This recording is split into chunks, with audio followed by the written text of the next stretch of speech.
Welcome to Get Real, How to Live a More Authentic Life, with psychologist and author of over 75 books, Dr. Barry Weinhold.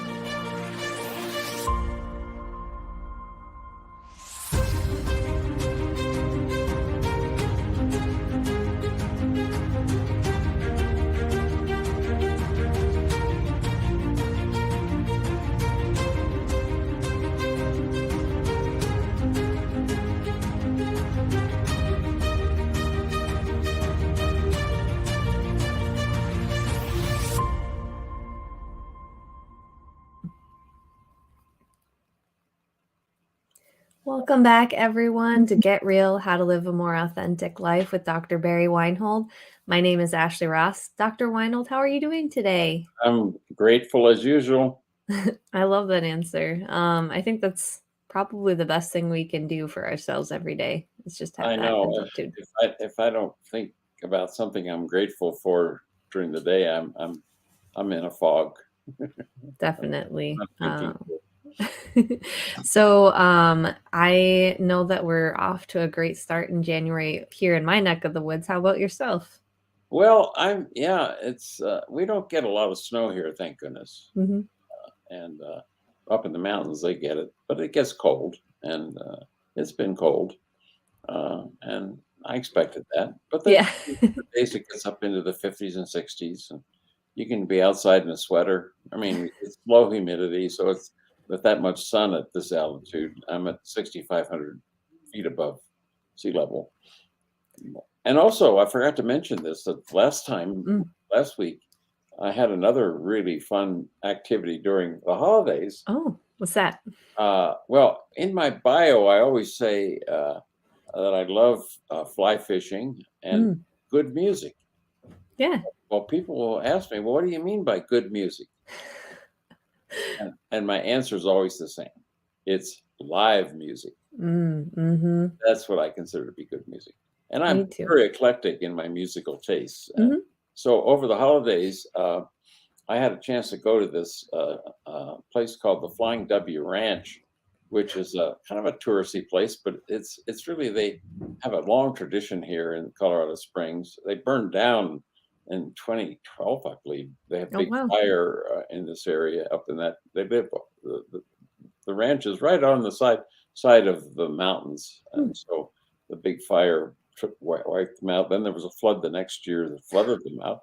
And they rebuilt, and they opened about 2 years ago, and they have a Christmas show, which I had never gone to, and it's a cowboy Christmas. So I listened to a lot of Western music, and you used to hear about country Western, but now it's mostly country music. Yeah. And the Western music tradition has sort of died out. Flying W Wranglers have kept it alive. That's awesome. And so I've heard all my favorite cowboy Western songs. That's what I grew up with, actually. I spent a lot of time with my grandparents, and they always had that on. So if you come to visit, you'll have to go to the Flying. It sounds like a great time. They've kept the tradition alive. They're the second oldest Western music band. Oh, wow. I think the Sons of the Pioneers or something like that, Western group, is number 1, and they're number 2 on the list. That's really fun. And it's always, I 100% agree. Live music is the best music because you can, feel the energy, and, they bring their own personalities and energy themselves. And it's always fun to be a part of that. And they precede the concert with a chuck wagon dinner. Oh. And they serve it. You go in separate lines, and they serve. I think there's about 500 people at each sitting, and they serve everybody in a half hour. That's crazy. You get a metal plate, and then you have to hold on to the one side that's going to have the applesauce in it, because that's the only one side it's going to be cold enough to hold. Then you have a baked potato, and you have beans, and you'll have barbecue, either pork barbecue or turkey barbecue, and then a biscuit, and Oh man. then you usually get either a choice of what they call sock coffee, hot, Oh, gross. or lemonade, and I always choose lemonade. I would go with the lemonade, I Yeah. think. And then some dessert, usually some kind of apple crisp or something for dessert. But Ugh. they serve everybody in a half hour. It's a miraculous thing to see, and Yeah, yeah. That in itself is a show. That's it really is. fun. Yeah. Yeah. I love those kinds of interactive, you can go to the medieval ones too, where you get the Oh, we have medieval one of those dinner. too. Yeah, Yeah. yeah, Those are a lot of fun too, yeah. In the because summertime, we have yeah. the Renaissance Oh, Festival, Renaissance fairs. Yeah. Yeah. and with the sword fights and the big turkey legs that you can eat Yes. with your hands. Yes. It's a whole experience in itself. We've been wanting to take our son to one, but it's about a 6-hour drive for the closest Oh one, no, so maybe well, sometime. We'll it's see. only about a 20-minute drive from my Oh, house. yeah. That sounds like a lot of fun. We'll get there someday, but so what do we have this week to talk about? Well, this week I want to talk about why people kill themselves and other people. Mhm. Kind of a heavy topic, It is, but uh, but important. but basically looking at kind of the cause of that, we have to first look at people's belief systems, because belief systems are what control our actions. They control our thoughts, our feelings, and our actions. And until we either are able to identify the belief system that's involved and then change that, we will go on what the fellow on What is Water said. We'll go on our default setting, and we'll just simply just act as if uh, whatever we're doing is just quite normal, which usually isn't. And so the idea behind it is that if you want to change these beliefs, then you first have to look at them consciously, and that means getting outside of your default uh, system that you've created. And so the first one I want to look at is the one that says, "When I grew up, I left all the things that happened to me as a child behind me." Number one, when I grew up, I left all my problems behind me, and that is about as false as any belief you can have. But in when I talked about last time, that's what the mental the sickness care system and the mental health system believes, because that's how they act. That's how they behave. They behave as if it doesn't matter what happened to you in the past. That only one thing that matters is the symptoms you're displaying in the present. So while we look at that belief and say, well, I gave up that belief when I gave up Santa Claus and the Easter Bunny. But most people, even if they've given it up, they're now subject to a large healthcare or sickness care system and mental health system that operates on that belief. So it's kind of interesting to look at that belief specifically and how it stymies our progress, and it keeps us all stuck in this having this default system that where we just operate as if whatever we're doing is quite normal and nobody should question it. So, do you remember when you gave up that belief? It's been a few months now. I think I got to a breaking point when I had become the main income source or the only income source for our family. And I still had a young little one at home that was not handling me being away. And I have an older son that also still needed, just as much respect and attention in our house as anyone else within the household. Um, and I started compartmentalizing um, what I was capable of doing in order to like keep us alive. I thought that, well, I have to do this because that's how, we keep the roof over heads. I got to protect my family. It's, you just got to do what you got to do. You got to put all the negative things, the stress, the doubts, all of that aside, and you just have to suck it up and do it, because that's what's required. And I wasn't paying attention to the fact that I was snapping at my children, or the fact that I was ignoring my husband, and there was nothing, there was no energy left for him at all by the time I got through a day.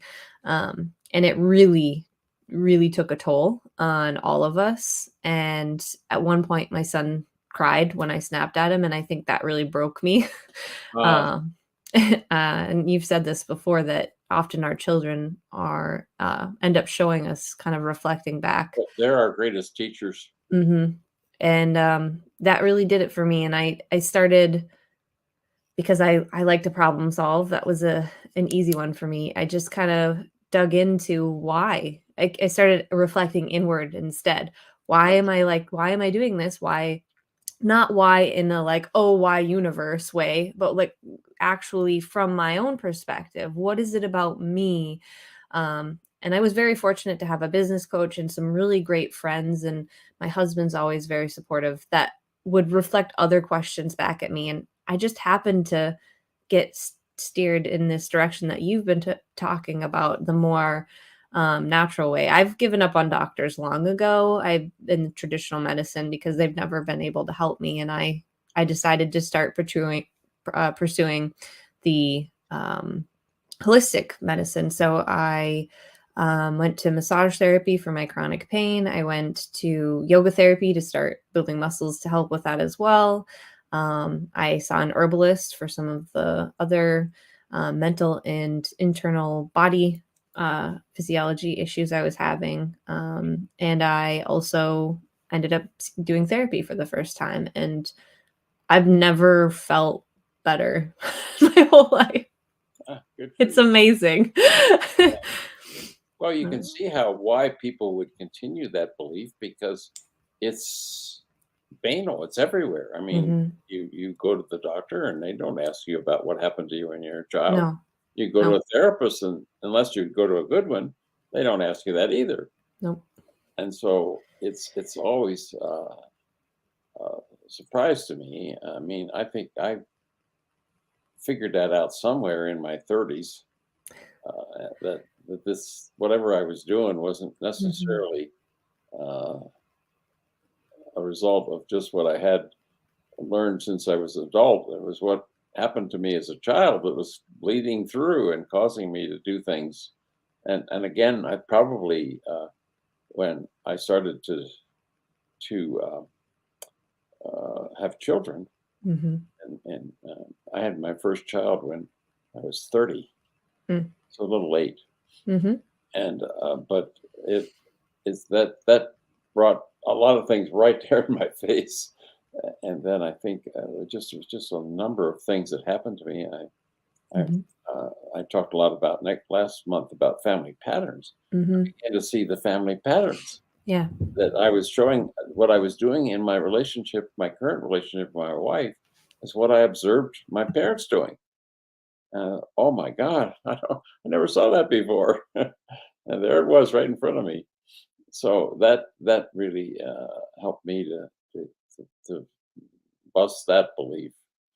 And actually, the truth about this is that what we've now found out from all the research and everything is that everything that we ever experience is stored in our body, and there's no way to get around that unless you leave your body, which isn't a good option. But so it's going to show up whenever you're stressed, or whenever things don't seem to go as smoothly as they normally do. These things tend to show up. And so what people typically do is, and I'll talk a little more about that in the next next episode. But just to say a little bit about that, I think what typically people do is try to avoid that feeling that they're having at all costs. they do whatever they can to medicate themselves or distract themselves from that, hoping that it'll go away. I think that's a family pattern thing too, because that was definitely in my household. We don't talk about things that are upsetting, and you That's just bury it, and we ignore that it even happened or that it existed at all, and you just move on. Well, that doesn't work very well, as you said. So anyway, it's everywhere. I mean, and we think about this as kind of a, once we know the truth, we think, well, how could anyone believe that? And yet, uh, highly trained professionals still believe that. The One of the things that uh, health, I mean, I found that out in my clinical practice, or when I started dealing with people, they would come with symptoms that, and there was no reason they would have those symptoms. And I would ask them, "What happened to you as a child?" "Oh, nothing much. I had a normal childhood. My parents were both at home, and or my dad worked, but my mom was home with me." And I think, well, now why is this symptom showing up? And so I dug a little deeper, and what I found was that most of these issues don't grow out of childhood abuse, but they grow out of childhood neglect. And there's where it comes tricky, because how do you remember something that didn't happen? And so I then had to develop some ways in retrospect. I looked at current behavior and I said, okay, where would that have started and what would be connected to that? What if there's symptoms of neglect now in people's lives, where did that start? And that led me down that path. And so I started asking different questions than I used to ask about what's happening in your life and what happened to you as a child. So and I think that's part of the what I'm critical of the mental health and the current sickness care system, is that they don't know what questions to ask. Now, the ACE research, which I mentioned in one of the earlier episodes this fall, which was the largest epidemiological research ever done on long-term effects of uh, childhood on adult health and mental health, and then that's been replicated now. Well, I don't know how many times, over 100 last time I counted, with the same results. And what they did is they developed 10 questions that and any physician could ask these 10 questions, or have it as part of the intake when they fill out forms, have to fill out this one, and then ask people follow-up questions about that. Physicians don't do that. This was developed by Kaiser Permanente and the Centers for Disease Control. And their first study was like 17,000 adults. And then there was one for 33,000, and then there's 50,000. So they have a huge database uh, that shows conclusively that whatever happened to you as a child, or even didn't happen as far as neglect, has long-term effects on not only your mental health, but your physical health. People who had four or more of these, what they call adverse childhood experiences, uh, had a double the risk on heart disease, double the risk on cancer, double the risk on all the degenerative diseases. And so what it does is the memories we carry in our body then stress our body, because we don't have them resolved. And so the more of our body memory that's unresolved, the more stress it puts on our body. So that's what I do with my clients, is I try to get them to, and I'll talk more about that in the next episode, about what to do if you do want to give up that fantasy belief, and what you can do to basically uh, take the stress out of your body by, and what happens in human beings is that everything that we have that's happened to us, or even things that didn't happen to us, that didn't feel right, or didn't get completed in some way, they are then remembered. They're kind of in a category of things that will pop up in your memory as some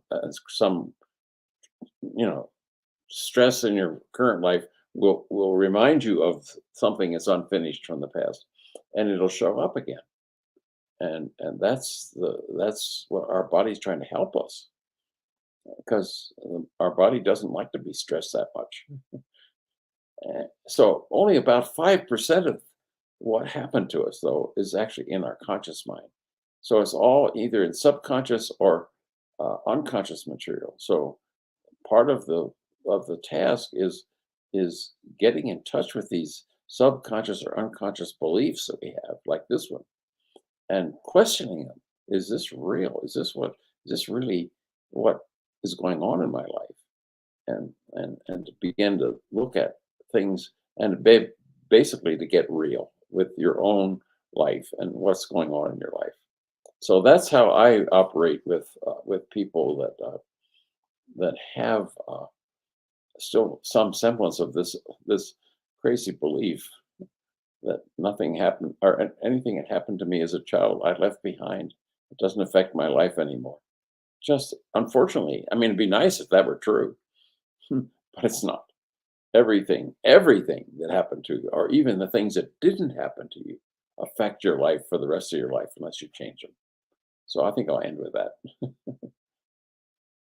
I think that this is going to be a great month and a great way to kick off the year. I think a lot of us are paying attention to self-reflection right now. So all great things to help us do that. Yeah, there's two skills I talk to people about having. First one is self-reflection, and then the second one is self-correction. Mm-hmm. If you got those two skills down, then you can manage your life in a little better way. Definitely. And that's what I'm also trying to do in this book, to give people ways to improve and increase their psychological intelligence, so they understand through self-reflection what's going on. And then once they understand, they have tools to correct things and change their life. So wonderful. We'll be talking more about that. Awesome. I'm looking forward to it. Until next time, thank you, Dr. Weinhold. Thank you, Ashley. Good working with you. Bye-bye. Bye-bye.